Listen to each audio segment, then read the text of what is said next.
Sahabat Gemala Sehat yang terkasih, hari ini Minggu 15 Oktober 2023, bacaan diambil dari Injil Matius bab 22 ayat 1-14 dengan tema menanggapi undangan kasih Tuhan. Sahabat-sahabat Gemala Sehat yang terkasih, belajar dari keutamaan Bunda Maria dari La Salette, ada satu pesan penting yang diberikan Bunda kepada kita, yakni luangkan waktumu pada hari Minggu untuk berdoa. Sederhana, bukan sekedar mengingatkan Minggu untuk beribadat, tetapi hari Minggu adalah undangan kasih Tuhan kepada kita agar kita menjumpai Tuhan di dalam Ekaristi, agar kita menjumpai sesama kita, satu umat dalam sebuah gereja. Dan saya mengatakan bahwa itu adalah undangan kasih Tuhan. Tapi alasan kita macam-macam, mungkin karena kesibukan, mungkin karena keengganan kita, kadang-kadang tidak menanggapi undangan kasih ini. Tentu kita bisa bertanya, kalau undangan tidak ditanggapi, apa yang terjadi? Pasti kecewa. Dalam bacaan Injil dikisahkan bagaimana seorang raja itu mengundang semua orang, tamu-tamu untuk datang di pesta perjamuan nikah. Tapi tak satu pun menanggapi.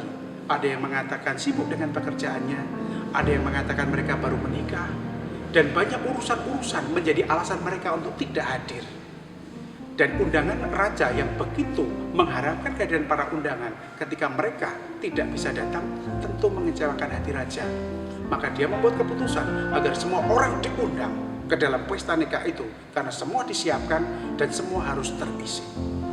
Kita bisa membayangkan dalam hidup kita, kalau kita dalam kehidupan harian kita memberikan hal baik kepada saudara kita, mengundang saudara kita untuk sesuatu yang baik, kalau ditanggapi tentu senang. Tapi kalau tidak ditanggapi, tentu kita kecewa. Demikian juga hati Allah. Tuhan selalu mengundang kita pada kebaikan. Tapi seringkali bukan kebaikan yang kita tanggapi. Justru dengan sikap-sikap yang membuat kita mengecewakan hati Tuhan. Kadang-kadang Tuhan juga memberikan kebaikan-kebaikan untuk hidup kita. Tapi kadang-kadang kita juga kurang bersyukur atas kebaikan Tuhan. Kita malah kemudian meremehkannya, mengabaikannya, dan tidak mengingat Tuhan. Baru ketika kita merasa kesulitan, kita datang kepada Tuhan. Maka satu hal yang kita pelajari dalam hidup kita dari bacaan ini adalah, percayalah, Tuhan selalu ingin membuat yang terbaik untuk kita. Dan dengan caranya, Tuhan selalu ingin mengundang kita masuk ke dalam lingkungan kasih-Nya agar kita merasakan damai berkat dari Tuhan. Pilihannya hanya pada kita menanggapinya atau tidak. Kalau kita menanggapinya, berarti kita menanggapi undangan kasih Allah dan kita akan merasa terberkati. Tapi kalau sebaliknya kita tidak menanggapinya, tentu membuat kecewa hati Tuhan dan berkat tidak akan datang untuk kita.